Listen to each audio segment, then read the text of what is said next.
Two percenters stand all the way up. This is Boston 2% presents The Devil Went Down to Florida.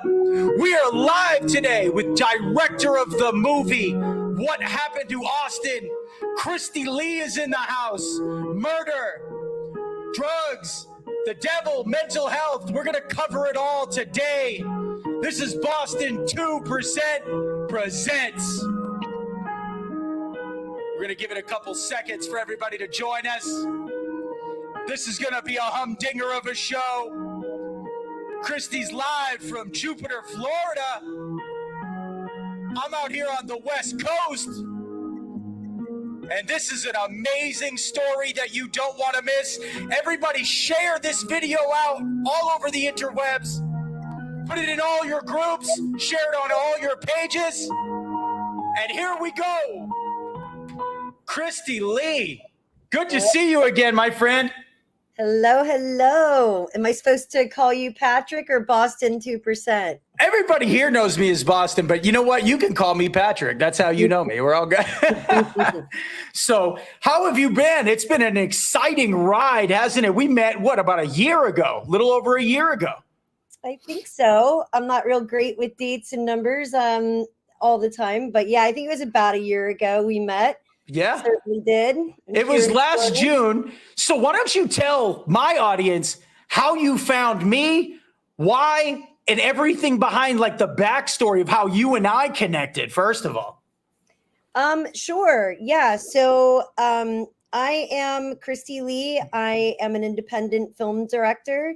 I'm currently working on a true crime docuseries called What Happened to Austin.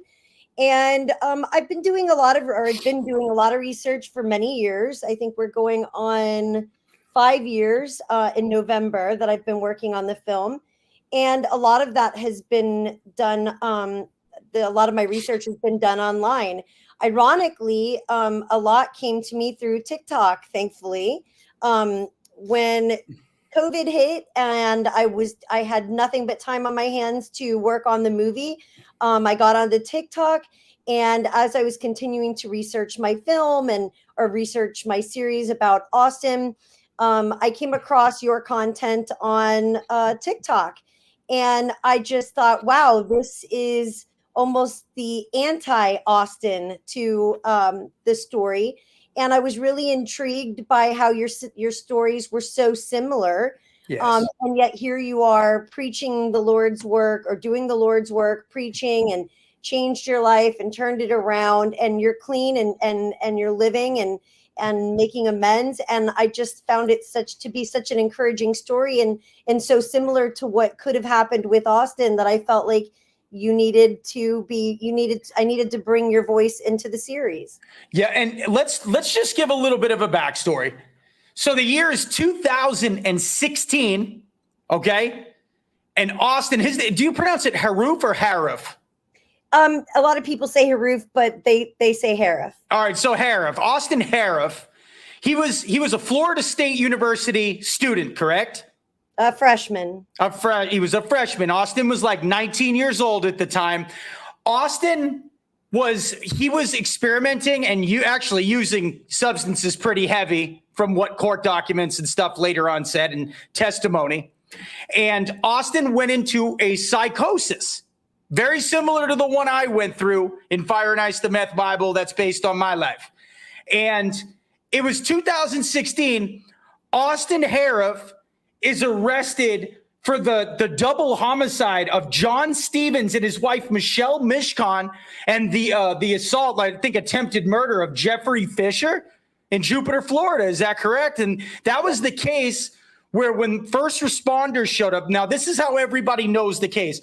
When first responders showed up, Austin was actually like chewing on the face of one of his victims. And that's what the case was made famous for, all over like the news and everything like that. So, that being said, when Austin was being arrested for that crime, that's exactly when I was going into the ice game. Right. Right. So the stories parallel, and we'll get into that more later. But so give us the backstory on what happened that night, the fateful night where the crimes took place, maybe a little bit of the backstory and what led up to Austin doing this horrific crime. Well, first I want to preface everything with all of this is alleged and really for entertainment purposes only. These are all just opinions.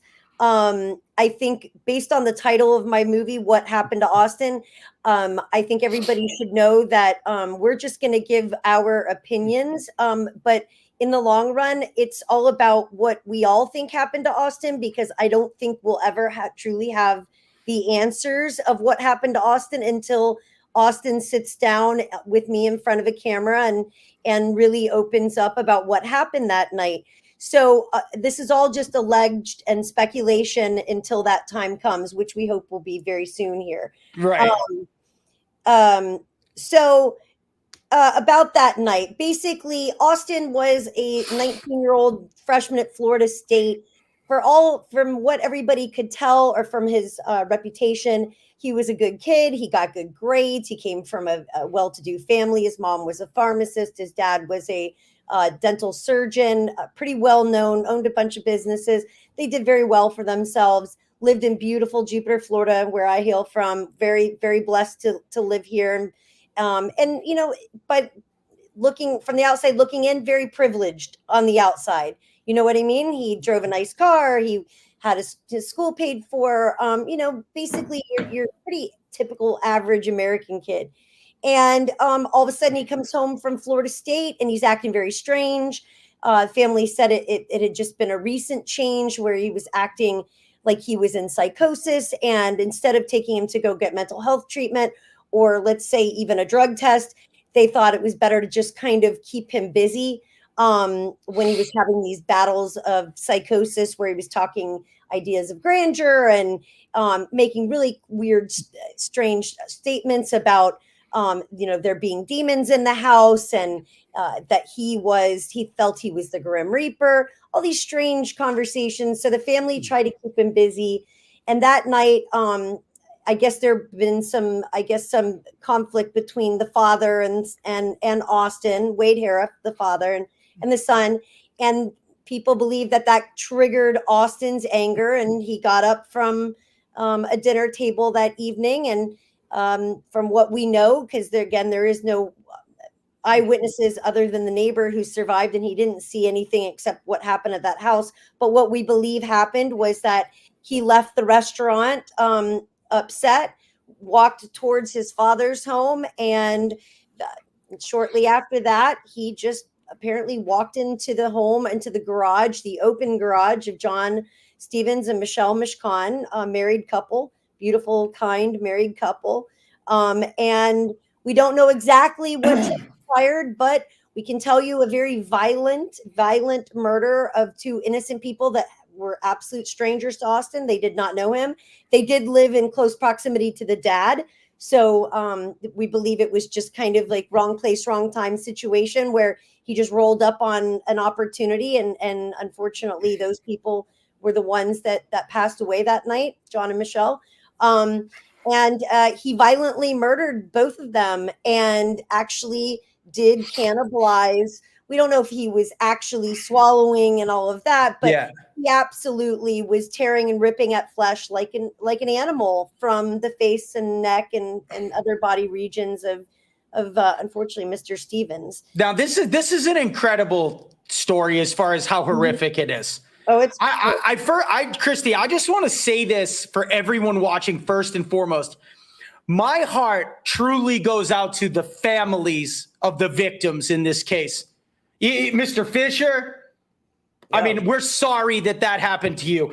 To the family of John Stevens and Michelle Mishkan, I want to say directly, I am so sorry for your loss in such a senseless, devastating event.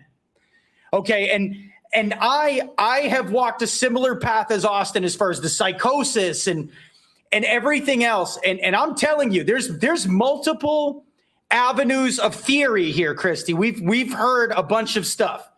So it's One of them is, yes, drugs possibly involved from the court testimony and everything. Then we have one where it was an underlying mental health disorder. Then we have one of demonic possession.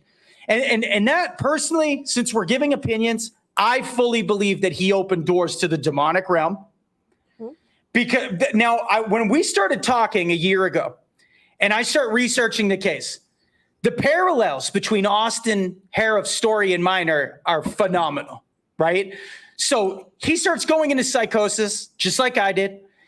He's having these huge experiences with God, starts talking about God, hyper-religionism, right? Experiences with demons, the devil, starts having all these out there theories about the demonic realm, right? And then these. Yep. And then the other thing is that I want to say this. I did some research yesterday, again, to refresh my memory. When first responders pulled up, there was a video of a first responder. It was on like court TV or something. Mm-hmm. When the police and the first responders pulled up, the original officers, he said that multiple officers tried to restrain Austin. Mm-hmm. He said that a police dog had Austin by the arm, full force, couldn't stop him. Mm-hmm. He said he himself used his tactical boot on Austin to try to get him to break free of the clutch. And Austin was able to rip his arm out of the dog's mouth when the dog was fully clamped onto his arm. That's how strong Austin was. A German Shepherd drug dog. And I mean, we know how well trained they are, how strong they are. Mm-hmm. So Austin exhibited superhuman strength. And that's the words of the first responders. I listened to it this morning. He's a big guy. Austin's a very large guy. Right. By the way, for the record. Yeah, he is. And he was into bodybuilding. Some people had this theory that proved later on to be false, that he was on the drug Flocka at the time of the arrest. That was false. From what we know. Nothing showed up on, there was no positive result for Flocka or any other substance like methamphetamines or cocaine, because on the results, yes, there was nothing that showed up. Correct. So Austin gets arrested, and then the real circus starts to unfold, mm-hmm. and then all the facts start flying out. And this is where things get really shocking. Like, there was a lot of internet searches. There was a lot of text messages. This later on comes out in court. Can you tell us a little bit about what Austin was researching? What was he talking about? What was he looking into the days before leading up to the crime? Austin was appeared to be very hyper focused on Greek mythology. My apologies, my brain isn't not functioning. When your signs, astrology. So he was into Greek mythology, astrology, and just seemed to be generally trying to figure out where his place with God is and where God's place with him was. He was really, I believe, in my opinion, almost in a forced spiritual awakening of sorts, where he was searching. Unfortunately, what he was searching for, I believe, took him down a very different, very interesting path. Some of his searches were like, looking up the Illuminati. He literally went to a website. I think it was called Illuminati.com. Yeah. He literally requested that, to become a member. He'd sent like a contact us of some sort. Right. He was looking up, like I said, a lot of Greek mythology. He was really big into, that and trying to find a connection with astrology. He was really hyper-focused on a centaur, which is what you are when you're Sagittarius. And he was like half man, half horse. He was very interested in the powers of centaur. Wow. And if I'm saying that right, he also was very interested in what the weaknesses and the powers of the different astrology signs were, especially the centaur. Like he was looking up the fact that alcohol was something bad against a centaur. And he just seemed to be really looking for his place, especially right towards the end of the last couple of days of the murder. Before the murders, he definitely seemed like he was trying to quit drugs and find his place. But ironically, about a week or so, about 7 days, 5 to 7 days prior to the murders, like right about when I believe this spiritual psychosis of sort kind of kicked in, he was ironically looking how to sell his soul to the devil. Yes. And that was when he was looking into the Illuminati stuff. And I found the timing quite interesting because there was a downtime of about 2 days when he was on this no sleep, Googling nonstop in the middle of the night about mythology and how to sell his soul to the devil and what it would take to be famous. That was the other thing, is how to be famous without having any talent. I started looking up the different massacres. Very strange, the information he was looking up, and there was like a downtime for a couple of days of Google searches, and then it started back up, and you almost saw a theme change where he seemed like he was more into spirituality. So right. So he's at a crossroads moment. So this lines exactly up with the Meth Bible in my experiences. So you're seeking God with a true open heart. You're walking hand in hand with the devil at the same exact time. I mean, this kid's story and my story are parallel.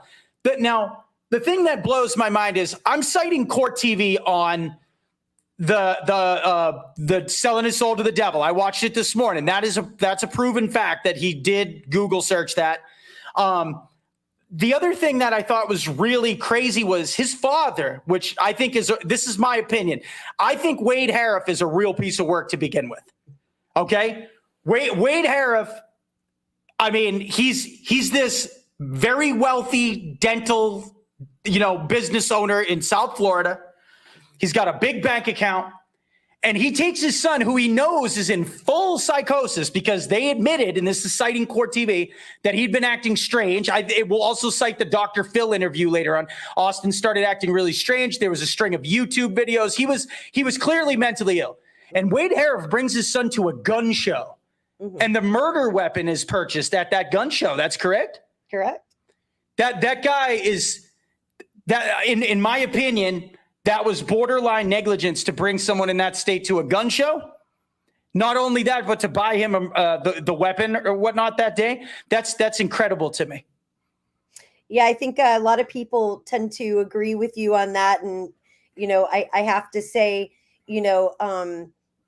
I would never defend that, because I honestly have to say, like, I would think somebody would have more sense than to purchase someone who is going through some kind of, whether it was mental, whether it was drugs, whether it was possession, no matter what it was, somebody in that state, I agree, should not have been getting a knife or anything at a show like that. I will say, because I'm from here, that show comes around once a year, and sometimes it's bigger than others. It's kind of a thing that locals do. So do I find it odd that they went to the gun show? Absolutely not. Do I find it odd that Austin was allowed to purchase the murder weapon? Yes, but he was 19 years old. So as a mother to a 19-year-old, if she wanted to purchase something, I couldn't stop her. However, I think there was a report that he gave him the money. So I don't want to just to bring him into that environment in that state of mind is what I'm talking about. Your kid is sick, 19 or not. You shouldn't bring him around a bunch of weapons. Never mind, buy him one. That's my opinion. Yes. And a lot of people share that very same opinion. I'm sure the victims' families feel exactly the same way, and as you should. I don't believe it was with the intent to allow his son to buy a murder weapon. I'll say that. No. But yes, it was unfortunate. He took his son to an event and I think in an attempt to try to keep his son busy. Now this is something I want to cite too. And I want the audience to form their own opinion. So Austin buys the knife. Then the day before the crime, I'm citing the words of Cindy Mishkon in open court reporting this. This is testimony. Cindy Mishkon said that in the trial, it came out that the day before, this is after the purchase of the knife, the day before the murders, Austin, he searches for the Thanksgiving massacre, which the person who was the criminal, the guy who committed the Thanksgiving Day massacres, he pleaded not guilty by reason of insanity, almost like, this is Cindy Mishkon's words, that it was almost like someone was planning a murder. honestly, if you look at the evidence, I'll be honest with you, you could very well come to that conclusion. That's why I said I'm leaving it open for people to decide for themselves what they really think happened here, because I think there is enough evidence to argue every point out there. Could it have been that he was trying to do it for fame? Sure, there's evidence that would definitely point towards that. But then there's also evidence that he was mentally ill. There's also evidence that he was abusing high doses of amphetamines or methamphetamines or amphetamine salts, and things like that. So it could have been drugs. And then there's also evidence that there could have been some kind of spiritual, influence, an attachment, or an influence of sort. There's arguments for all of it. And my audience will also make form an opinion on this. In the text messages that Cindy Mishkon's reading in court during an insanity trial, she's reading these text messages. Hey, bro, I'm doing another Addy. So he's abusing Adderall almost daily because the text messages, and Vyvanse. It's Adderall and Vyvanse, which are both in a taste test with methamphetamines, with crystal meth. It's like Coke and Pepsi. There's no difference. Exactly. So around here, we have an opinion that when you take those type of narcotics, it opens a gateway chemically to the supernatural world, and that lets something in. That's what my opinion is. I think a lot of my viewers will say the same thing, because what happens next is really insane. I mean, this is a not guilty by reason of insanity trial, Christy, right? Right. In the end, he was found not guilty by reason of insanity, but not by a jury, not by the judge. The state just accepted the defense's plea after, I think it was 7 years. 7 years, Yeah. 6 or 7 years of the victims' families and everyone waiting for justice to be served. In the end, there wasn't even a trial. No, so and is one of the biggest. It's one of the greatest miscarriages in American justice I have ever seen. Now, I want to speak kind of directly to the families of the victims. Mm-hmm. I went through a not guilty by reason of insanity trial. So Austin and my story were very similar. We both had a knife in our crime at the very end.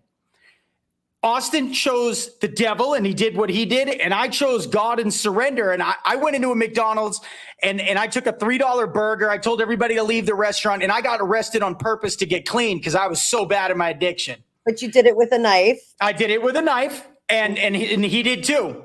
So I faced aggravated armed robbery. It's first-degree felony, huge charges in the state of Texas, 3 counts of aggravated assault with a deadly weapon. Like 15 years in prison is what they wanted to give me.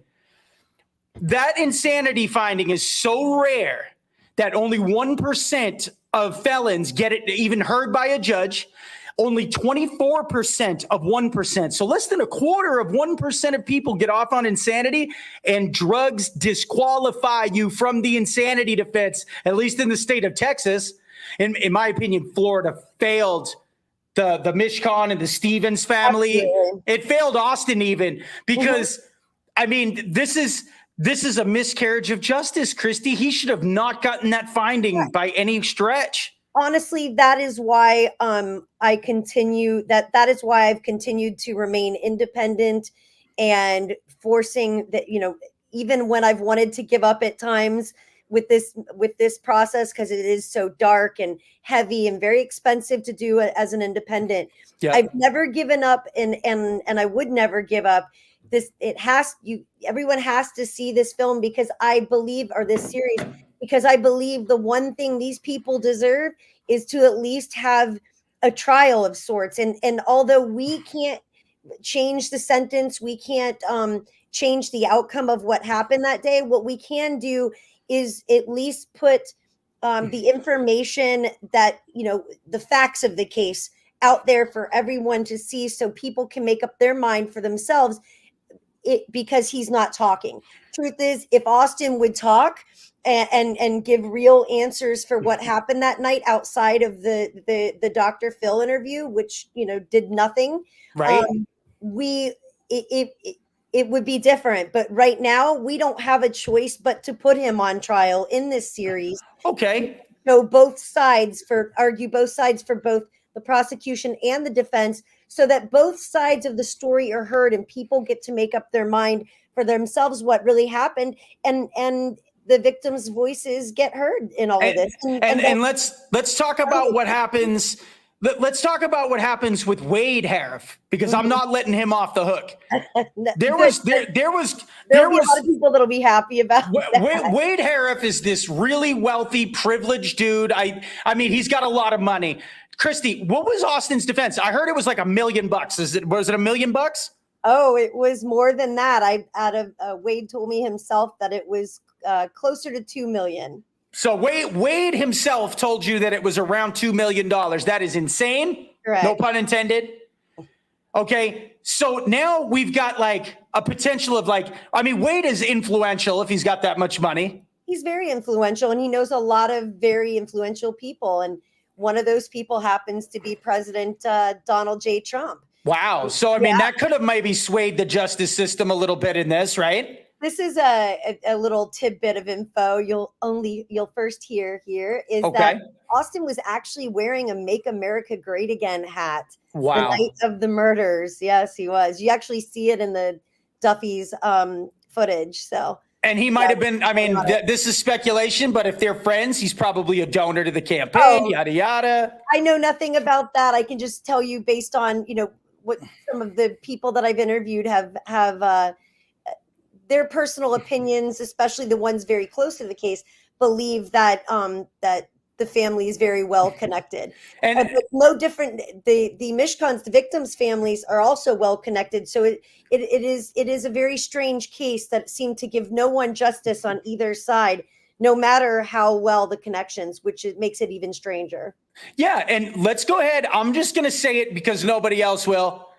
Wade Harrouff is a despicable human being for what he did when the talk screen came back from the FBI.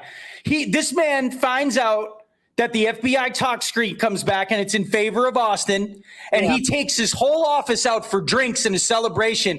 That's very insensitive to the families of the victims. Yeah.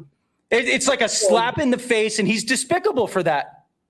Yeah, I can tell you that there's not a lot of love for Wade Harrouff across the board in this story because of things like that.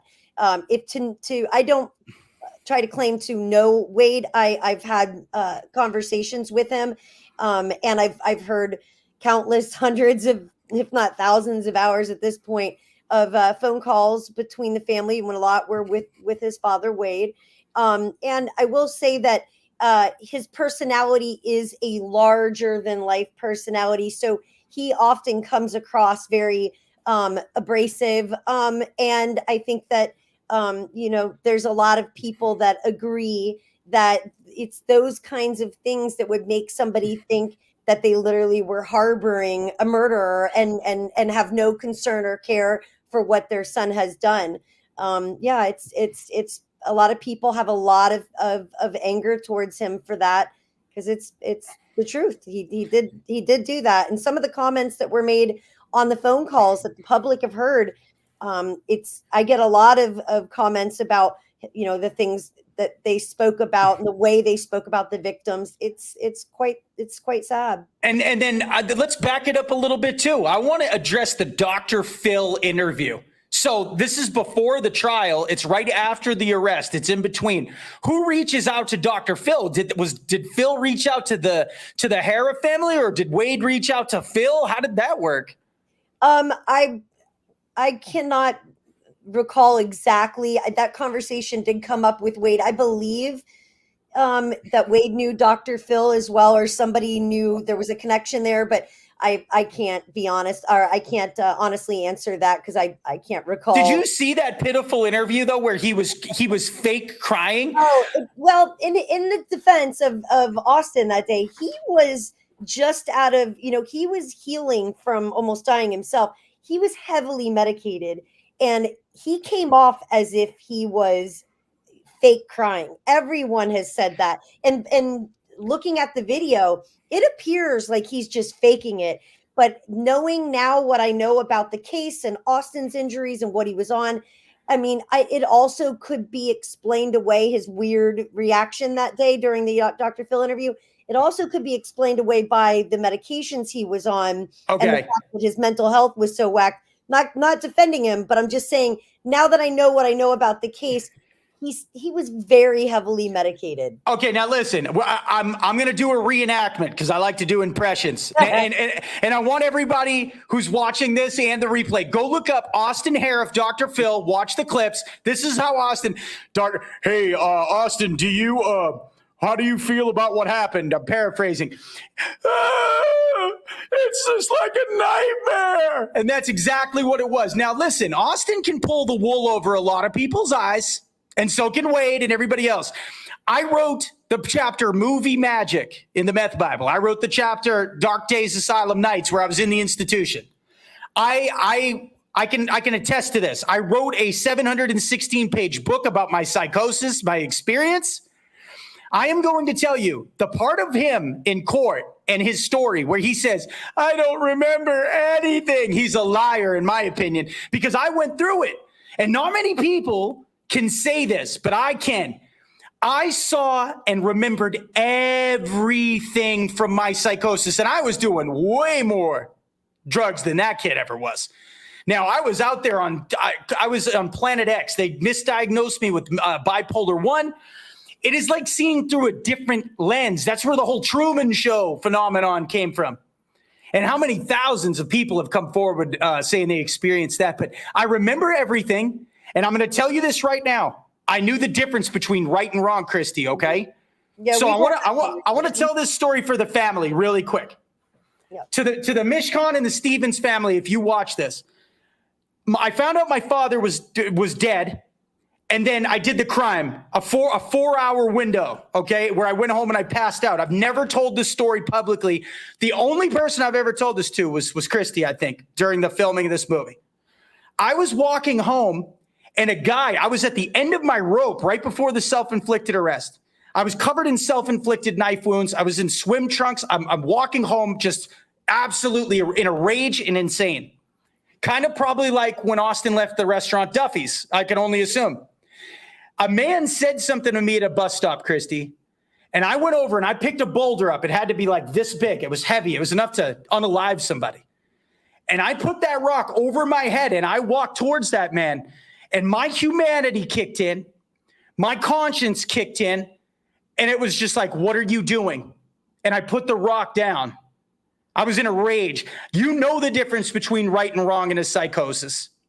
You know, you can remember everything in a psychosis. Mm-hmm. So his story, he's full of it, if you ask me. And his parents, like Wade, like I know that like your mom's always going to want to believe you. My son's a good boy, but I know Wade. Yes, that's your mother. Your mother loves you, right? Those are your kids. Yeah, you would fight for your children. I imagine most people would do exactly what Wade and Mina have done, defend their son. Right, and Wade to me is different because I just think he wants to like publicize this.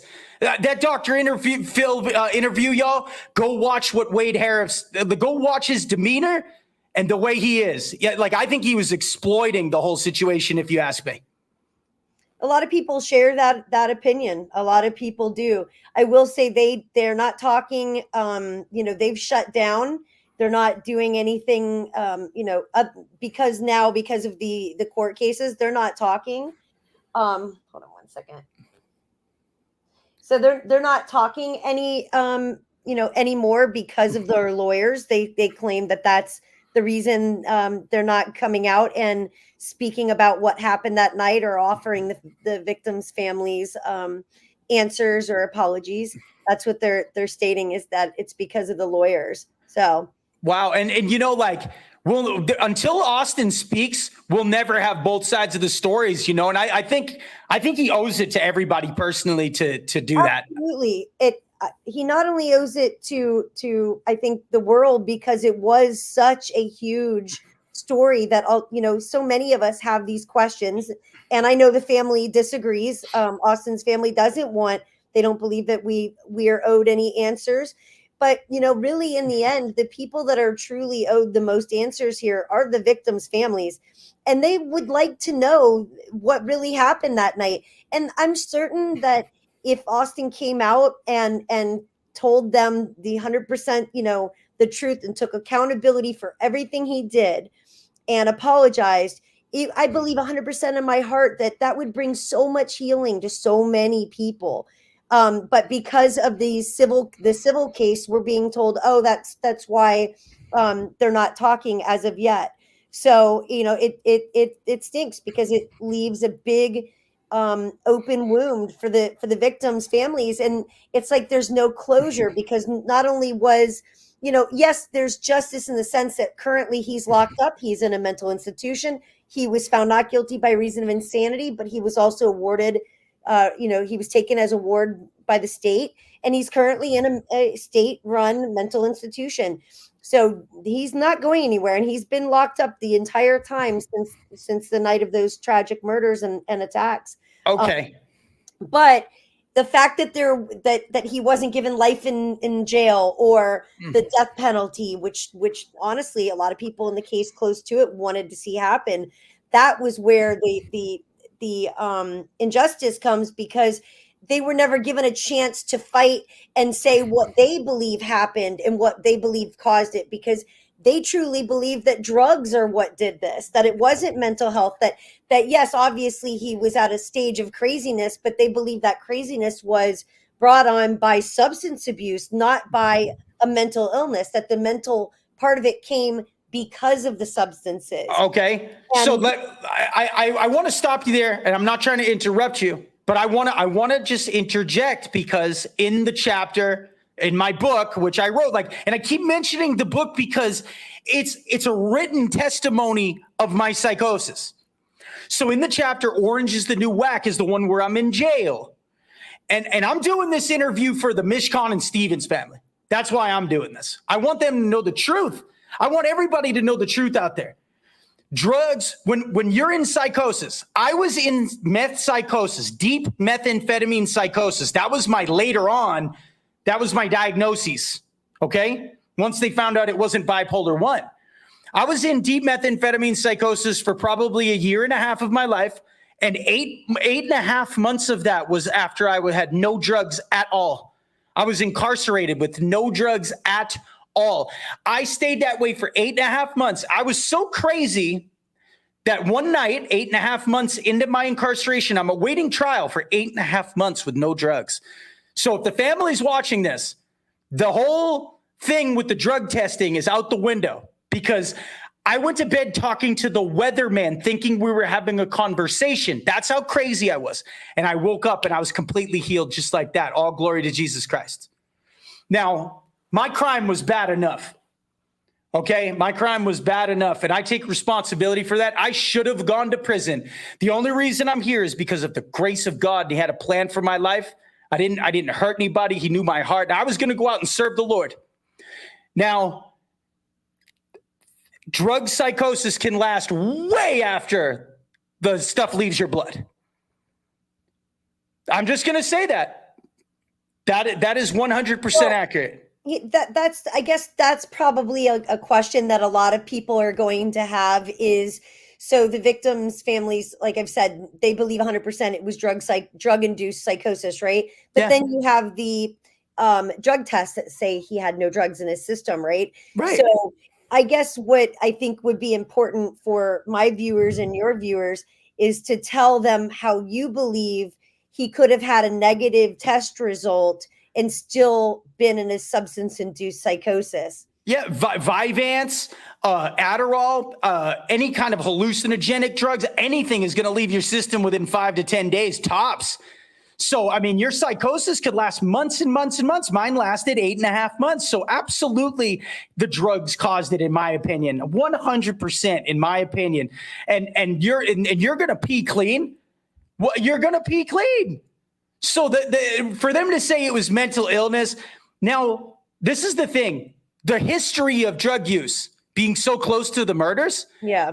In Nueces County, Texas, they told me that I went to the state hospital. My trial was a mistake. God did it, but it was a mistake. When I came home, it changed the law in Oasis County, and they said no one with drugs in their story will ever get through on a not guilty by reason of insanity ever again after this. They told me that. And then here's the other issue. I was in there. So I'm free.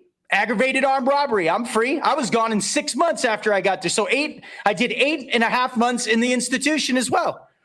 And then I'm out. I'm free. Felony 1 with no criminal record, Christy. I have a corporate job. Then the other thing is I was in San Antonio State Hospital. I was actually at trial the same day as this kid in Corpus. He murdered a pastor with a knife, stabbed 3 other people. I was in there with him. He murdered the man in cold blood in front of a room of 20 people. He beat the case. I was in the courtroom the day it happened. They did 2 NGRI cases in the same day, and we were both found not guilty. And he walked out of the state hospital in 2021. So he was only in there for about 2 years. Austin will get out, Christy. Yes, we know.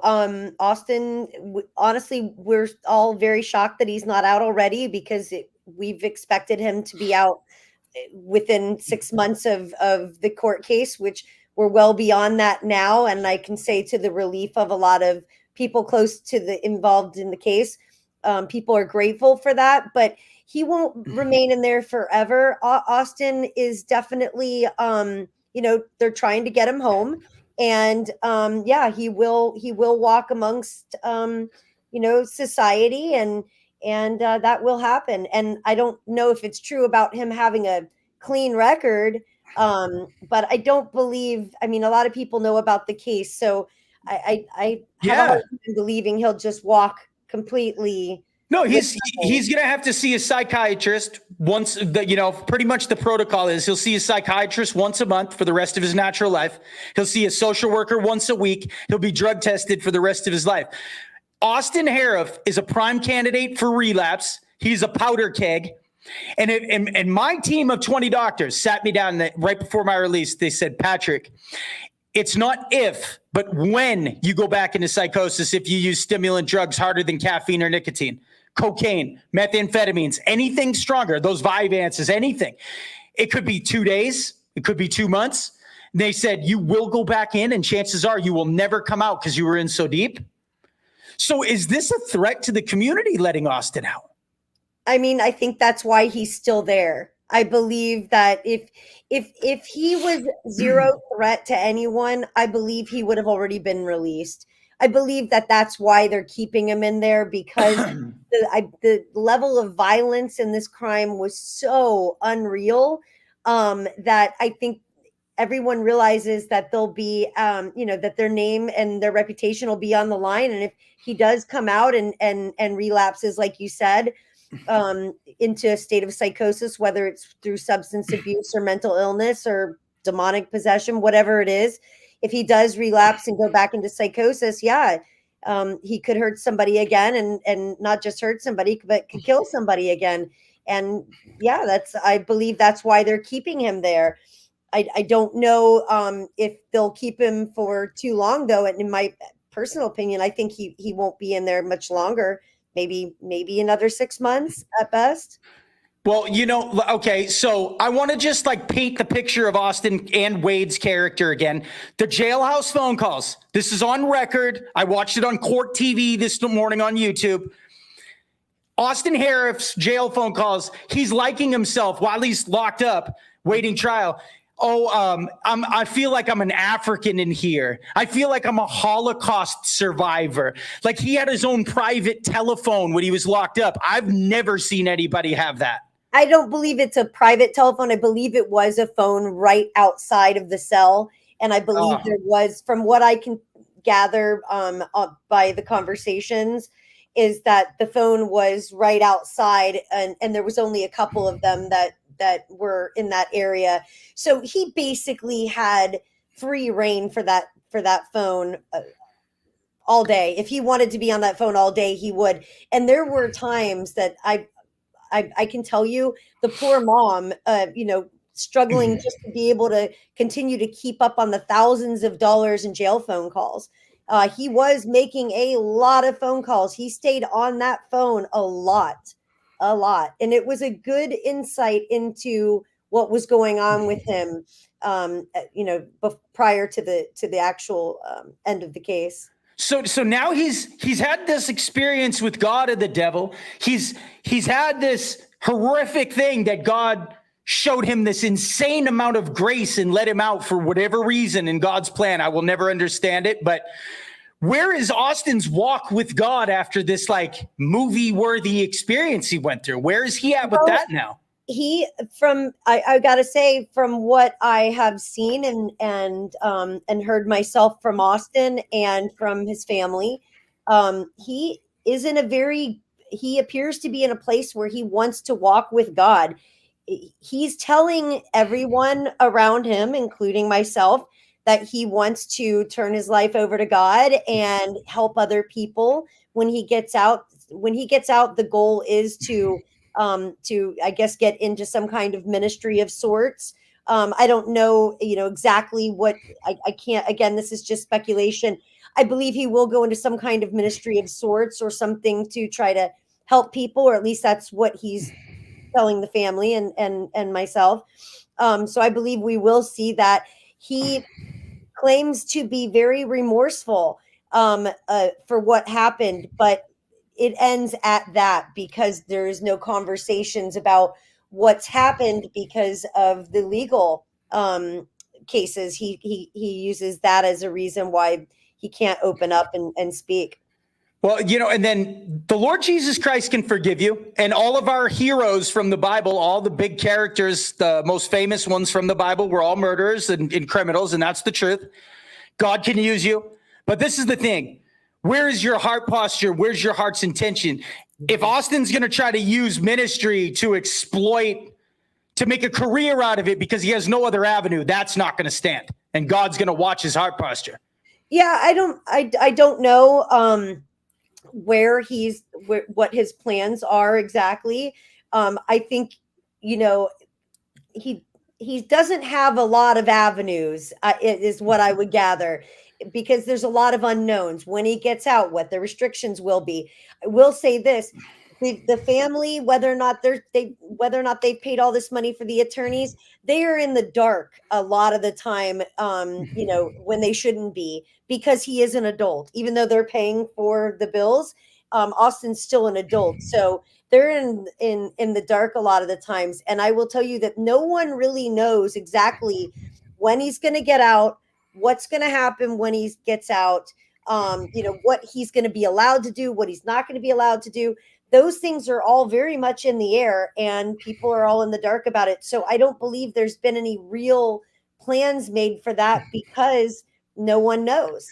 And I was locked up in Vernon Supermax, and I wasn't there with her, but they moved this lady.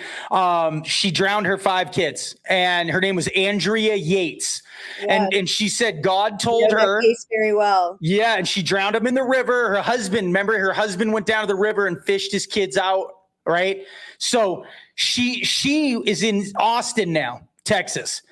The judge could have freed her years ago, but refuses because she has so many death threats on her life that for her own safety, he will never let her see the light of day. And he came out and said that because he can hold her forever, like they could have held me, like they can hold Austin. So I'm very curious. Like, I wonder what Austin's family, if they have any fears about any kind of repercussions when he gets out, because this was a very high profile. Absolutely. I can tell you, from my conversations with the family, especially the mom, that's her concern, is her son's well-being. I think that's also what's gotten her a bad rap from the victims' families is the fact that she's always been just about her son, right? But, in her defense, that's her world. Her children are her world. So that has been her focus, and her big. I know that she does have concerns about the safety of her son, as well as her daughter, who had nothing to do with this outside of just being related to Austin, being the sister of Austin Harrouff. She's even gotten death threats and horrible things sent to her. So I think there's a constant fear, no matter what, of not only their safety, are not only his safety but theirs as well. Hers, Wade's, the Haley, his sister, all of them. So yes, You, it's a big concern. you know, and I think they're trying to keep up the Austin's a good boy act. I think this is my message to Austin Harrouff. Get right with God in real life. The truth will set you free, son. And when you come to that conclusion, don't try to keep up the act. On my community of people, like the 43,000 TikTok followers and the hundreds of thousands of comments from everybody around the board, so many people in psychosis talk on my page. Everyone remembers the whole thing. It's just like seeing in a different lens. So many testimonies of people that remember everything. Well, the police can't do anything to you now, Austin. No one could do anything, not even a civil trial or whatever. There's nothing that can hang over your head, at least to tell the truth. There's nothing. So come out and tell your side of the story and talk to the families of the victims and say, this is the truth. And I'm really sorry. And I repent. I'm never going to do drugs or alcohol again. I'm going to use the rest of my life to do good in this world and to really do the work of the Lord. I'm not going to profit off of it just to make a point that I'm doing it for the right reason. Yes. Why is he hiding? I believe it's he's being told what to say and what to do by lawyers and possibly. I mean, again, Wade. I don't want to name. I'll say it. But I believe he's being told to zip it. And listen, because he has been so tight-lipped since the Dr. Phil thing, because he's been so tight-lipped, I believe that's what attributed to his not guilty by reason of insanity. But you're right. Now that the criminal case is over with and the hand has been dealt, I 100% agree with you. Now is the time for him to sit down with me and answer the hard questions, the ones that I know he doesn't want to answer, because yes, all of that is going to be painful, and it's going to be not only painful for him, his family, for anybody that cares about him or the case at all. It's going to be hard for everybody, but I believe in the end it will humanize the story, and it will at least give the victims' families the answers that they want, which is just the truth of that night. Yes. Even if the truth is exactly what he's claiming, then say it and be in a place where I can ask the question, or I can at least ask the hard questions, and we can see the reaction from him. Because listen, I think it's going to be very hard for him to be able to lie. I believe that because he is in this state of mind that he's in now, I believe there's a good chance that he will be honest if we can get him, sat down without lawyers, without his dad, without his family, and actually just have a conversation. I think there's not only a chance for answers, but there's a chance for redemption in his soul. And honestly, I will say this: say whatever you want about the kid, because there's a lot you can say, but out of all of the hours and hours and hours of phone calls that I listened to of Austin, I will say the one thing that I really got over the years was this tormenting inside of him, that this dying, this desire to understand God and to fight with God and to fight against these demons. He knew these demons existed. He started getting familiar with them, even to where they weren't really even scaring him anymore. Right. He talked about the Hat Man, or what they call the Hat Man, this dark figure with the red eyes. And the werewolf. Yeah.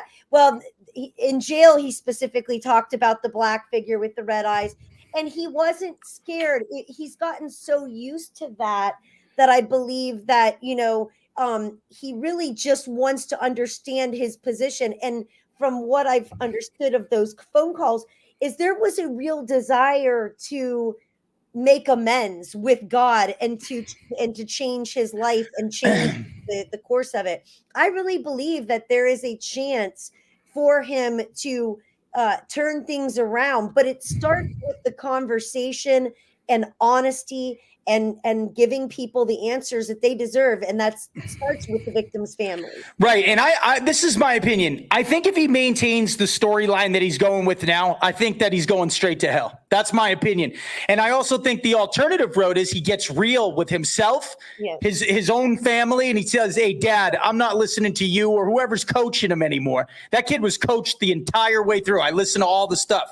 Well, that's what the defense does. I mean, yeah, and I think it was his dad and his attorneys.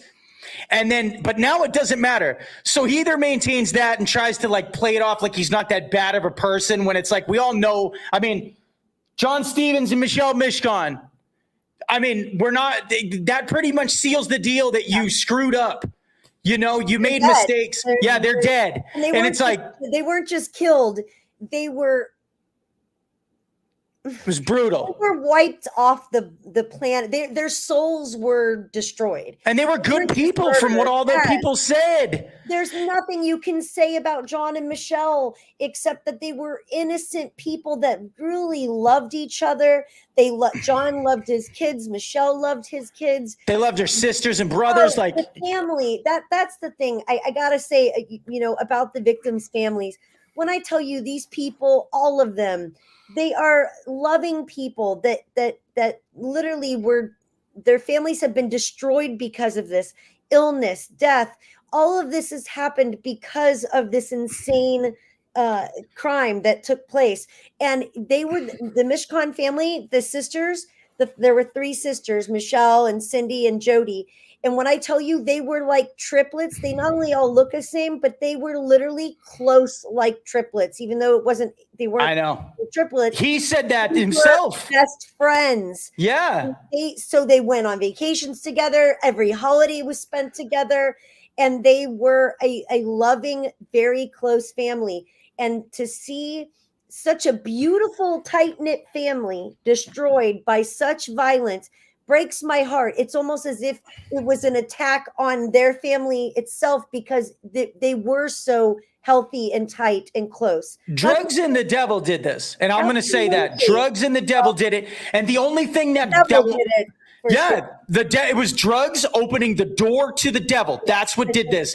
I'm an expert on this. A lot of my followers are experts on this in my audience. He opened the gateway to the devil through amphetamines. The devil came in and he took him over, and then it was an absolute atrocity. Now, the only thing that's going to come good out of this is if, Austin, the truth will set you free, buddy.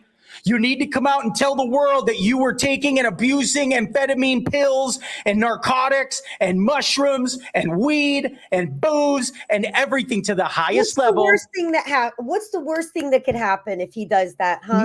It would be a testimony. It would keep people from doing them. Right. So if that indeed is what is the case, right?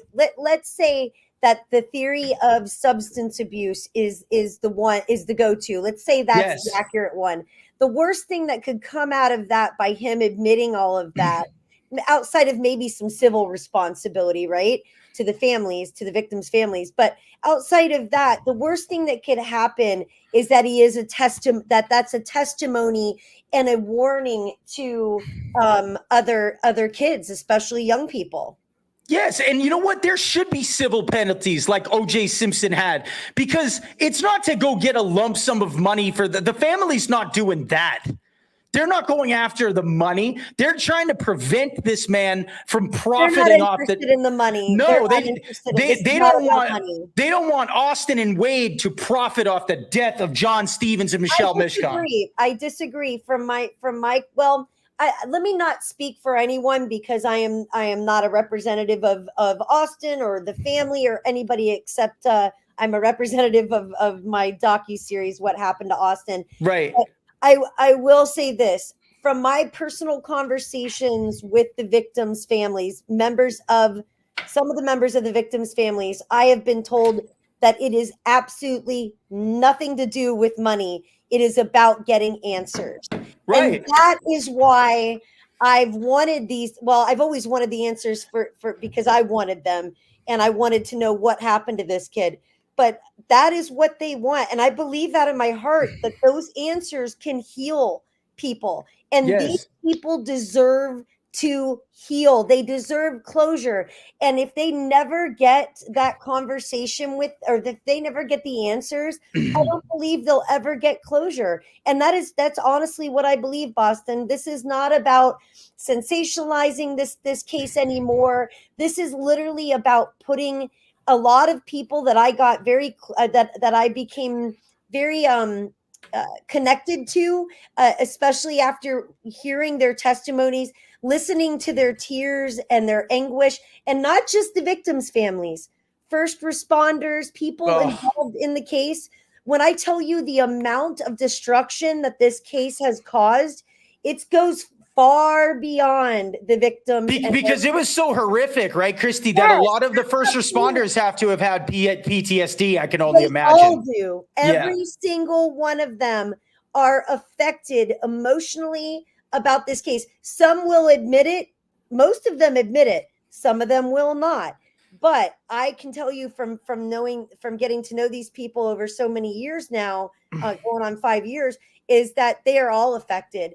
And I believe that because the cops weren't able to get the justice of, a guilty verdict or a death sentence, and because there isn't, I believe that if we got the answers, at least for the family, that at least they would feel like there's some kind of justice here. Right. And as well as the victims' families, if Michelle Mishkon's family wants to know exactly what happened, or if John Stevens' children want to know what happened, how their dad died and how their sister died, and that gives them peace. It's not for us to judge. Give them the answers. Right. And what I was trying to say about the civil trial is that it's a safety net that blocks Austin from his book deals and movie rights to paint a once again lopsided story if he tried to profit. So that's a good thing for the families. That'll block that. I think Austin needs to just get right with the Lord and really come clean about what happened leading up to the crime. In my opinion, it was drugs that led to the possession. And I think that because he was on the crossroads, the exact one. I remember standing there thinking I can go all the way with God or I can go all the way with the devil. And I chose God. And you chose the right path. I mean, absolutely. But if you go just off of his text messages alone, sure, you would come to that conclusion. If you just read Michelle's sister got up in court and read text after text, literally going back over a year prior to the murders. Mm-hmm. She literally read in order all the text messages about substance abuse for 1 year, for over a year leading up to the murders. And it was daily, Christy. Almost. So if you went off of text messages alone, yes, you would come to the conclusion that it was substance abuse. But again, because there is so much going on with this case, in my personal opinion, I don't believe it's just so cut and dry, just substance abuse. I believe there's more to this. I believe that it could have opened up him to be vulnerable to some kind of something spiritual or something evil. I think it was demonic possession. The door was opened by substance abuse. He was asking for it. He was literally asking how to sell his soul to the devil. So you go looking and to find it. And then in addition, he also was displaying signs of mental distress. He was very isolated. He would like to isolate himself. He was kind of an oddball. He never seemed like he completely felt fit in, even though he did, and he had a lot of friends. He always was the jokester, always making, doing weird skits and making. You remember he was going to be a rapper? His name was Austin Frosty. You remember that? Look at that. Go look. He's out there. His Austin Frosty rap videos. All of that will tell you that I think you could argue that mental health also played a role, whether or not that came from the substance abuse or not. I think that there's an argument for all of it. My whole book is about drugs and the devil, about how they're hand in hand and they open doors to the supernatural. And that's what happened here, in my opinion. I mean, if anyone knows, it's me. I've looked into this case. Christy, do you remember when I was down there shooting this movie with you? This docuseries? No, I don't. You don't remember? No. Do you remember our lunch at Duffy's? Do you remember that? Like, can you picture yourself in the room still? Yes, but before we mentioned Duffy's, did you not want to mention what happened with that very book that's sitting next to you man. during the interview? So I've told this story. I'm going to let Christy tell it, but I was sitting there. They were doing the setup and the boom was in front of me. She's facing me. My back is to and the book was sitting there for like 5 minutes. Christy, go ahead and tell them the rest. Yeah, so we were sitting, I was interviewing Boston, and we were getting ready to interview, and his book is very large, but it is it's very sturdy, and it was a brand new copy. It's like 2 pounds. Yeah, it's heavy, and we had it set up on a table that was nowhere being touched by anybody. There was no wind. Matter of fact, well, I know there was no wind because we were all sweating to death. We didn't have AC that day. And it was like June in South Florida, and it was a scorcher. So we were all sweating. There was no. I'm wearing a suit and tie.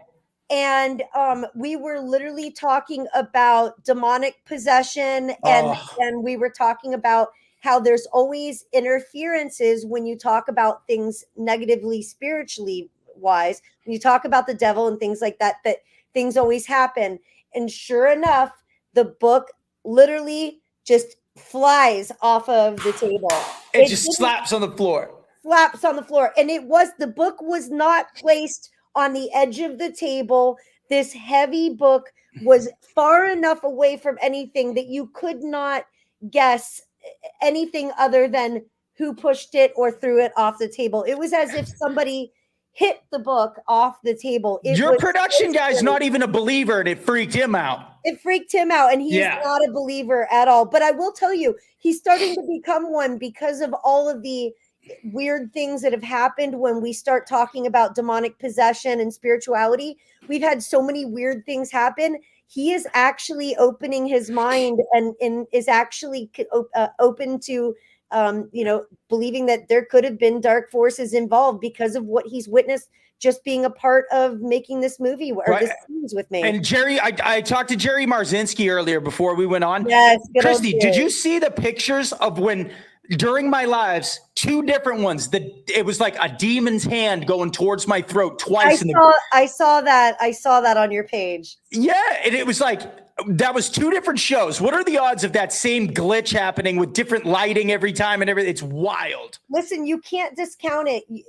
Call people crazy for believing in demonic possession, but I believe at this point, with all the proof and all the things that have come out, especially lately, that I think you're more crazy if you don't believe in demonic possession or. Christy, I want you to know that my diagnosis of this case with him is I think he opened the doors by experimenting with drugs like a lot of kids do, but he took it to a different level. And then the devil came into his heart, and the devil there was a point, and this is in the court TV documents. If you guys go to YouTube, he thought that he was part werewolf at one point. He was obsessed with this half man, half werewolf. Half dog. Half man, half dog, yeah. And he said that, but he was also, this is another parallel from my book. I had the same experience where you become like a justice for the people type. He was very giving to people, like characters in the Bible. Like he was having the exact spiritual experiences I did. Well, I honestly think, and this is an argument that I will stand on. I will die on this hill. Is that I believe that the devil only, or negative spiritual entities, they only attack good spiritual people. I believe that based off of what I've heard from the mother and friends of Austin growing up and other family members, he was a sweet, kind kid with a lot of insecurities and anxiety, but he was a very sweet kid that supposedly always wanted to help people. And matter of fact, there's a story about him in high school when he was playing football that they used to try to get him pissed off and riled up in the dressing room before in the locker room before the games, because if they didn't get him mad and worked up, he was too soft on the field. So they would try to egg him on and get him all worked up before the games, because he was such a gentle spirit. Again, this is why the big confusion came in, of why he could be so violent with no history of any kind of anything like this in his past. So you have to wonder, why are these attacks? I believe that these attacks are brought on to people that have the potential for spiritual greatness or greatness altogether. Because if he had an anointing on his life. He probably was supposed to be a preacher, or it's like the stuff that I'm doing now. Yes. He probably could have been worldwide, right? They call it first break psychosis. He never had a history of mental illness ever in his life, ever. And then he does these drugs, and all of a sudden he's got this first break psychosis. That kid was supposed to be a preacher or an evangelist or something, and the devil came at him. His life. I believe that is a potential reason for, or a good argument for, why he had a spiritual attack of sorts. Is that I believe that if you look at it from that aspect, he could have done something really great with his life, and hopefully, if he does get out, hopefully he does something even bigger with his life, because if he gets to walk free again and be amongst all of us, he owes it to those victims. Owes it to the victims' families to come out and do everything in his power to not only seek forgiveness and give the families the peace and closure they need, but he needs to live in service of God for the rest of his life. I really do believe that. Well, bro, come out and tell the truth, because if you're going to be in ministry, you're going to be under a microscope if you're going to go that route, and people are going to question you on this. And don't take the pulpit representing the Lord Jesus Christ unless your heart's true, because if you're up there for any other reasons than the real reason, which is him, our God don't play. So watch out. That's what I'll tell Austin to warn. Because God will take care of him.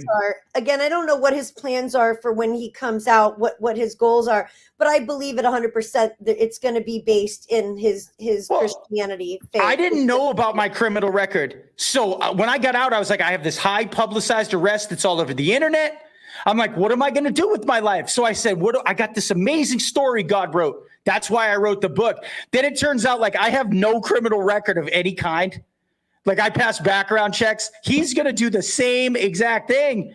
Like if he changed his name, he probably have no problem moving around. That's the truth.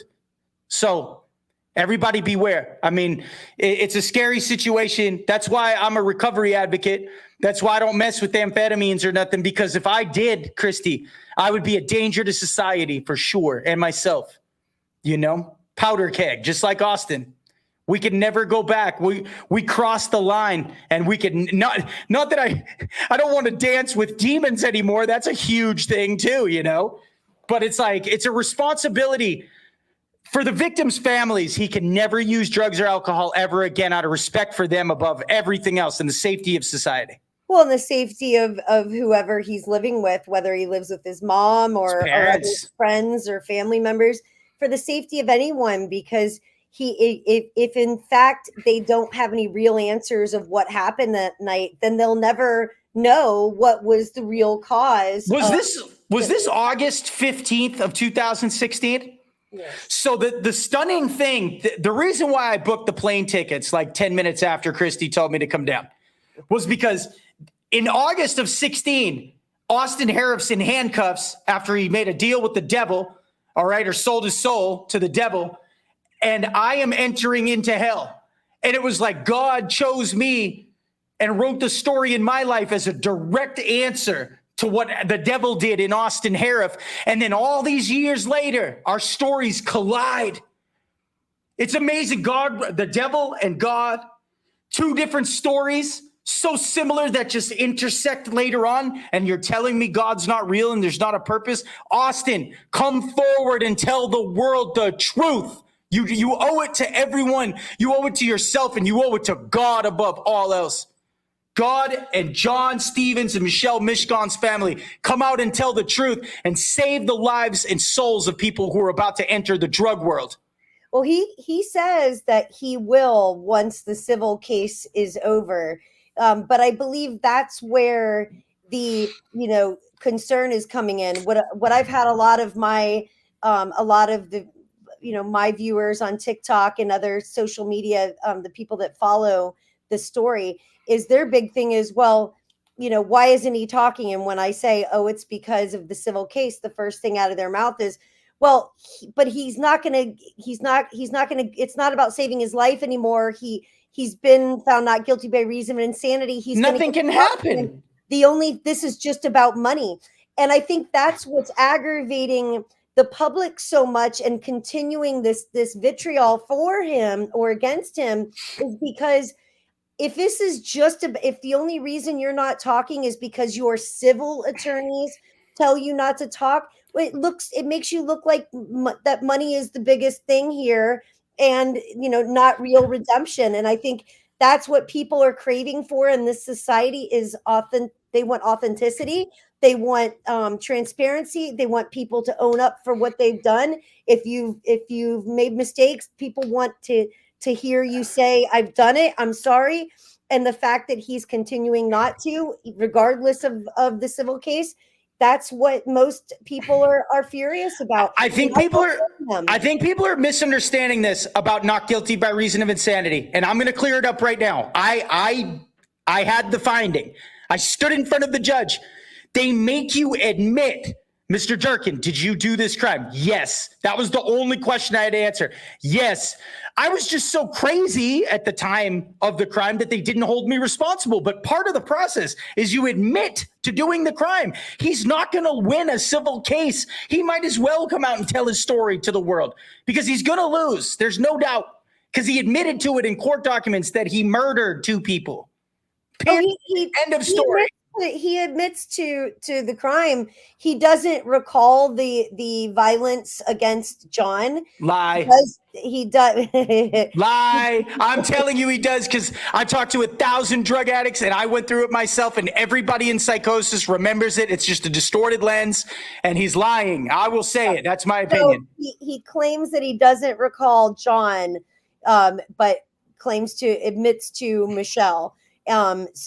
And apparently doesn't recall anything with the neighbor. Well, he did remember the attack slightly, but then pretty much at that point. What did the neighbor say? I watched it this morning. I saw the neighbor doing a reenactment in the garage on court TV. He said, Austin turns around and says, "You don't want any part of me, bro. You don't want any part of this, or you don't want a part of me." Yeah, that's not a crazy person. Jeff Fisher was a very big, strong, and brave, honorable man. Right. And he wasn't about to stop. So he fought Austin. And if anybody was going to win on Austin, I believe it was Jeff Fisher. But Jeff Fisher was fighting with his hands. He didn't realize Austin had a knife. So unfortunately fortunately for Austin, there's like a big hunting knife. He would have I believe killed Austin. He's a big man, absolutely. It took a lot of guts. That kid had some reports called it like almost machete-like, and others said it was like a big buck knife or something.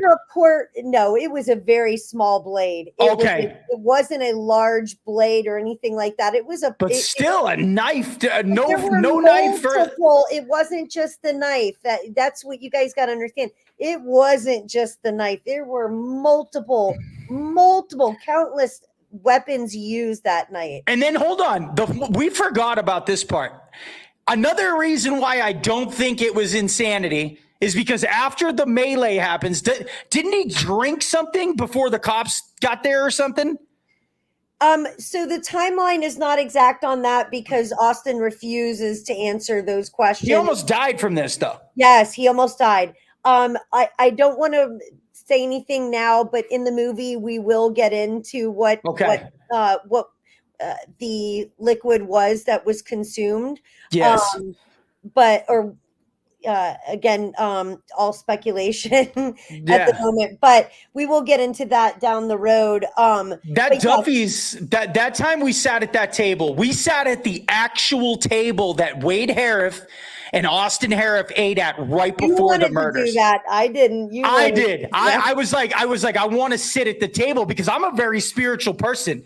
I wanted to feel what the Lord was speaking to me. It was one of the most eerie, creepy feelings. And I think everybody knows that there's a movie being made, or a docuseries.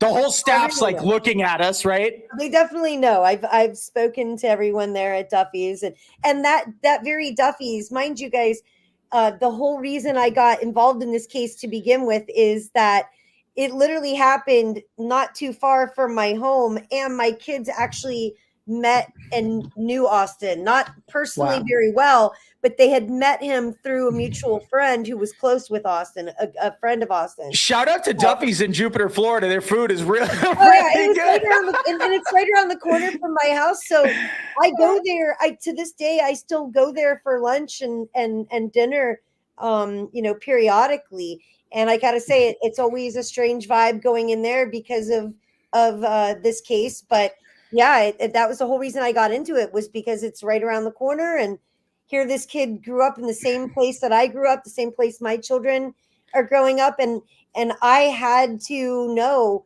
what happened to this kid because I wanted to prevent it with my own children who were very young at the time. Now they are my oldest is at the very age Austin was when this happened.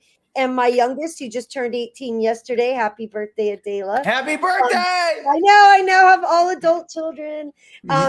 But, she's 18.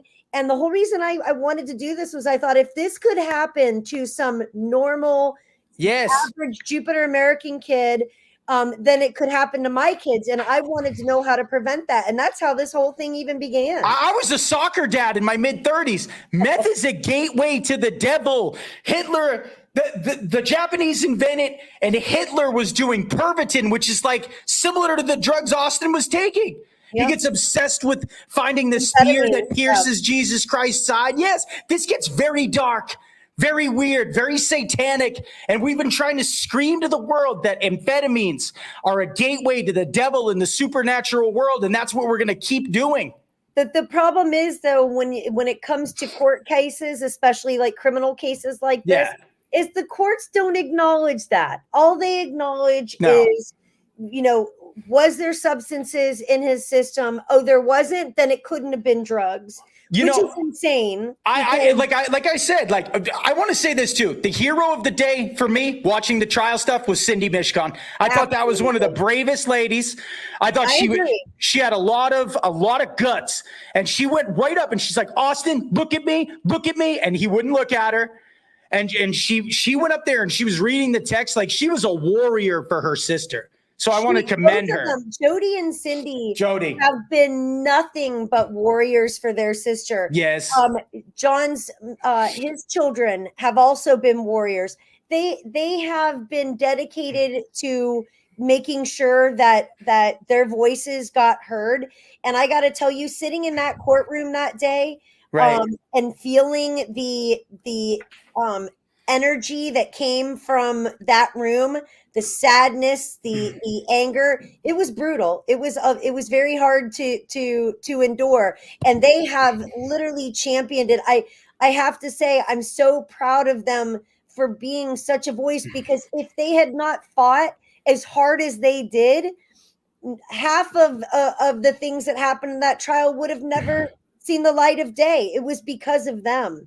Right. And I want to tell them, if the victims' families ever see this, read my book, read the chapters till the wheels fall off in Movie Magic and the one where I'm in jail, Orange is the New Whack, and you will understand everything that Austin went through, because our stories are almost identical. The whole spiritual experience, God, the devil, the champion for the people, the civil rights, it's all the exact same. And I remember everything in detail. He's a liar. And I'll say Austin Harrouff's a liar. He remembers it all.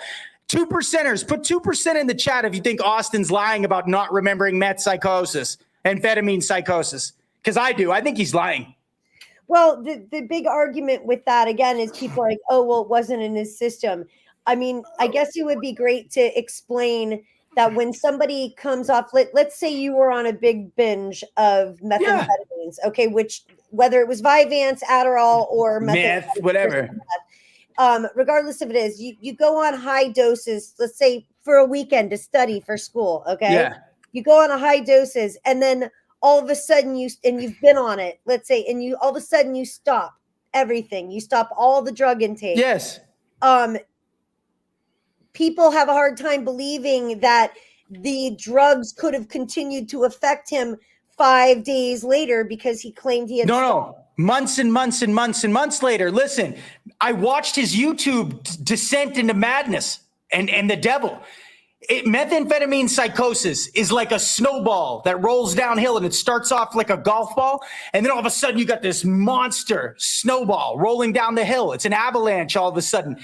He kept using the drugs at such a high interval and not sleeping and partying, and he kept it going, that when he stopped, he was so far spun out onto planet X in a different dimension that there's no coming back from that, not for months and months and months, maybe years. And I can attest to it because if you read I remember writing the book through the lens of being crazy. That's how much I remember the experience. I can write through the lens of the crazy old me, only now being healed. It's a vivid picture. I remember every bit. I was just seeing it in a different lens and thinking the reality I was living in was real, but it wasn't real. And now, but I remember everything I was thinking. Do you get what I'm saying? Oh yeah, absolutely. Yeah. So to the families, Austin Harrouff, in my opinion, is a liar. And I'm telling the world that. And I'll say that a lot of people believe that, and there's a good argument for that. Based on the fact that there are claims that he wasn't doing anything besides drinking and smoking pot. I mean, the text messages that are for the public to see, it absolutely says otherwise. So if you go just based off of that, then claiming that there was no substance abuse at all outside of marijuana and a little bit of alcohol, then he was just lying to his friends in text messages about drugs. I mean, no. that would pretty much indicate that there's lying going on there. So it appears that could very well be the case, that he's lying. But we won't know until we get the chance to actually put him in the hot seat and ask the hard questions. I believe that people will hold on to things for so long, but I believe after a while, it eventually gets to the point where people are ready to release the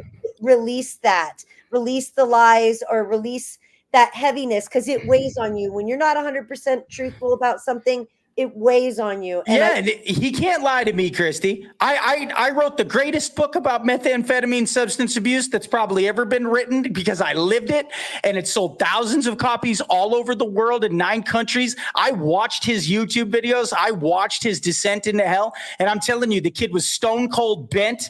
He was in the clutches of the enemy. He remembers everything. It was like when I saw clouds break apart and they would form perfect heart shapes in the sky.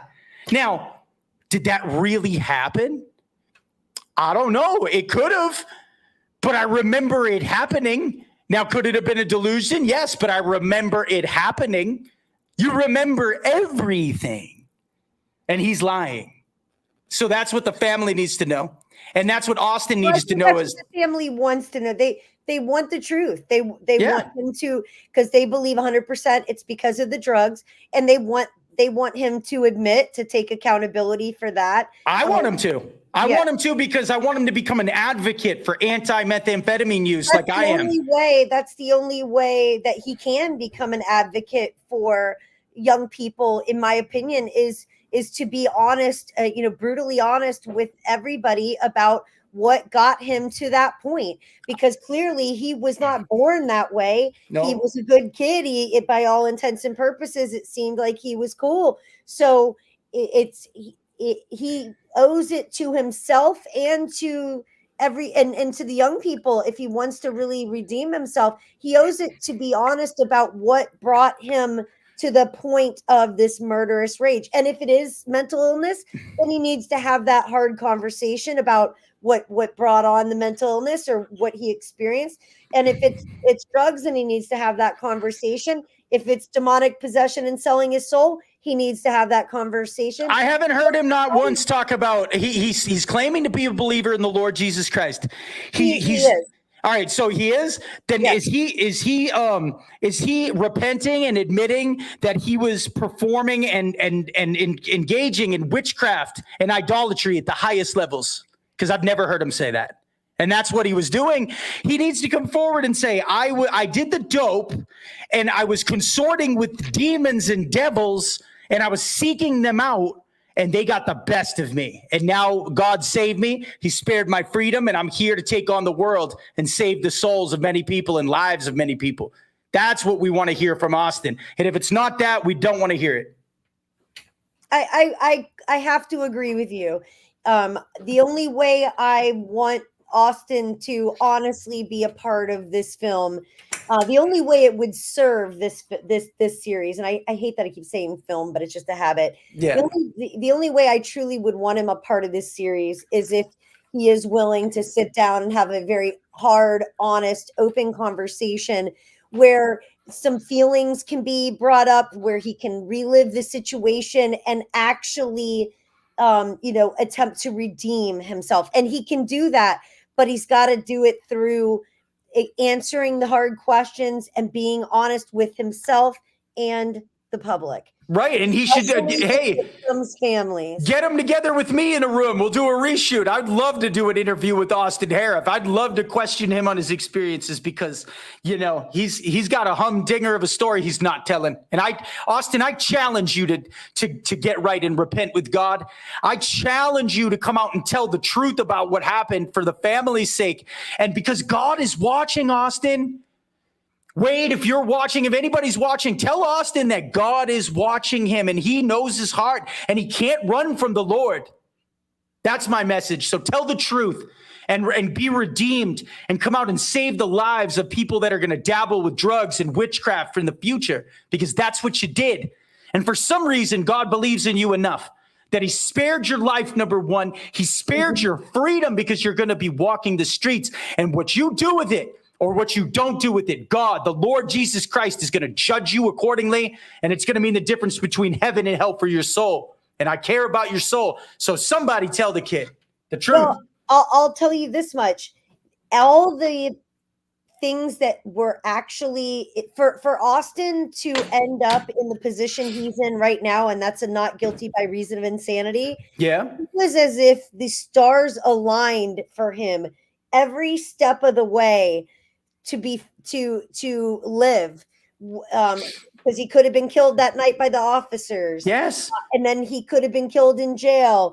He could have been killed when he was in the hospital. There were so many things. It was like a perfect story. Do you remember when the cop almost shot me with the 12 gauge? It's the same story. We have the same story. I believe that they saved him, that the universe saved him, the creator saved him, because there is something bigger that's supposed to come from this. And I believe that the only way something bigger is going to come from it is if he has the hard conversation. Right. And this is, for me, it's about saving souls and for battling the devil in crystal meth every day. Protecting our children, protecting our kids. Because these kids do not realize the dangers. This kid wasn't out smoking meth, Boston. This was a kid that was doing recreational drugs in college. He was abusing them now. Don't get it wrong. He was abusing them, but he was doing recreational drugs in college, and taking things like Vyvanse and Adderall. So that needs to start a discussion that Vyvanse and Adderall are no different than crystal meth, and our kids shouldn't be taking it. We need to have the conversation about all of it, because here's another thing that people aren't talking about. Do you know how many kids are coming up to me that are unaware that this new marijuana you smoke, if you mix it with the psychosis, or with the Adderall, it literally causes psychosis. That's a side effect. These kids are unaware that if they mix this new weed with even alcohol, you can have psychosis. There's a ton of reported stuff out now showing that when you're mixing this new medical marijuana with even things as basic as alcohol, it can cause psychosis. People are getting cannabinoid poison now. They're getting cannabinoid. It's so strong. They're getting cannabinoid poisoning where the THC levels are so high. So it's like you might as well be doing a hallucinogenic drug. And these kids are they're in college. We all know what it's like in college, especially nowadays. They're partying, they're doing recreational drugs, they're doing alcohol, they're staying up, they're stressing out over tests, they're staying up, they're not getting any sleep, they're taking Adderall and Vyvanse to stay awake.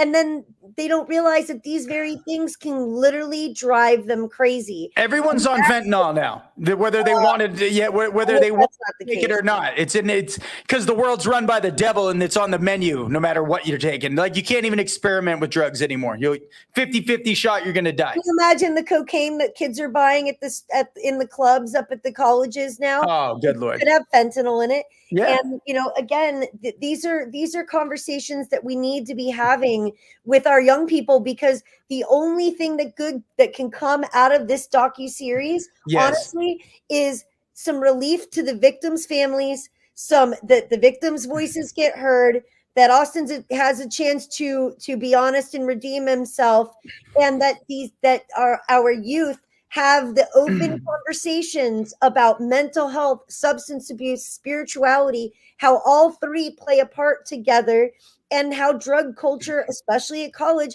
is dangerous. The one thing I will tell you too, Austin mentioned several times that if he could change one thing, he would have never joined a fraternity college or frat culture in colleges, and even sorority culture. It's not good, and it pushes kids into really dark places. And these conversations need to be had. And I believe if we can get this, get this streamed to enough people on the streaming platforms, we don't know who we're using yet. And by the way, we should be able to watch this series in the spring of 2025. Wow. Yeah, thank you. Yes, congratulations. Yes, it's a lot of work. We've been working very hard. Joining the fraternity was just about as a bad idea for him as calling himself Austy Frosty when he had his rap career. That's exactly. And he regrets joining that fraternity. I know that. Yeah. And I believe that once this gets streamed and enough people see it, I believe it's going to open the floodgates on social media for the conversations to be had about college frat, sorority culture, drug culture, mental abuse, removing stigmas, and spirituality, how that's all connected. Look, I saw some of the clips. I'm just going to say this. It's going to be one of the most powerful true crime docuseries ever. Thank you. No, and I'm not saying it because I'm in it. I swear. It's such a sensational case. It's such an important conversation starter. It's going to be a powerful film about drugs, about mental health, about spirituality and the devil and God. It's going to be about crime. It's going to be about everything, and about the broken mental health system in this country and the broken court system. Judicial system. That judge didn't have to sign off on that. Judge Bear or whatever his name is. Yeah, it was so awful on the day of the trial, or what was supposed to be the trial, which actually just ended up being a sentencing hearing. I watched the Mishkan sisters beg the judge to reconsider, because they knew he had the power. And when I tell you, when he continued to rule for the not guilty by reason of insanity, after that, the sadness that came across that courtroom, it was devastating. It was heartbreaking. It was painful. Somebody should see if that judge got a brand new set of veneers or something right after the trial, because Wade might have comped him a little something. I mean, really, look into that judge. That judge was insane for signing off on that. Wade, it's you. I know I'm going at Wade, but he just drives me crazy. Like, a lot of people have that same. He has. I think the judge was paid off, Christy. That's the way it looks like to me. I mean, I can't. I don't have anything to add to that conversation. I have no proof for or against that argument. But I will say there's a lot of head scratching going on about $2 million greases a lot of wheels, Christy. It does. It's sad, but if you got money, you can walk away. Listen, it's not outside of the realm of possibilities, but again, I don't have any, I haven't seen any proof for or against that. But I will tell you that there was a major disservice, of justice. It wasn't, they have received nothing. And hopefully this docuseries can provide them with at least a voice so that and at least with proof of, the evidence that would have been brought forth in that trial. That's the very least we can do with this series. And that's our intention. To bring I'm going to bring a little comfort to the families. I don't know if anybody's ever said this to them. You might feel like there was a miscarriage of justice. You might feel like somebody got away with something, but nobody gets away with anything, and God saw it all.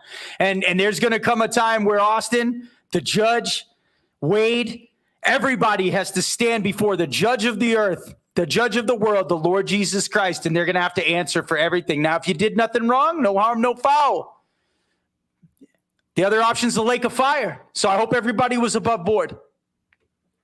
That's what I want to say. I happen to agree with that, but not everybody believes in God, and not everybody, especially based on the way this case went. I believe it. If some people did believe in God, I believe this case probably turned quite a few heads away from God, because it does seem so unfair, because it is unfair that this whole thing has transpired the way it has for everyone involved. Every single person involved in this case. Jesus counted the tears of the Mishkan sisters. He did. And I was watching it, and it was breaking my heart.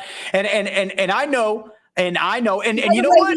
They also, Michelle Mishkan also had a beloved brother, Mason. It wasn't just his sister. Yeah, I saw him.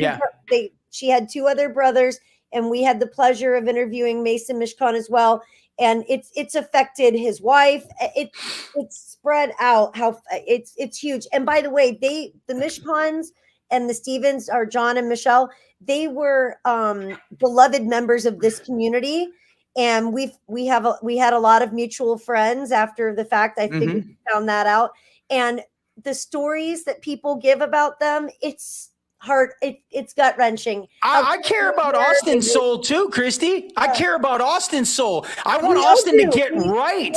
We all want to see everybody try to. Does he not realize that the minute that he tells the true story and repents and just releases it all to the Lord and tells the victims and the world what really happened, does he not know the weight of the world is going to rise off of his chest? And he's going to be able to sleep at night, and he's going to be able to live.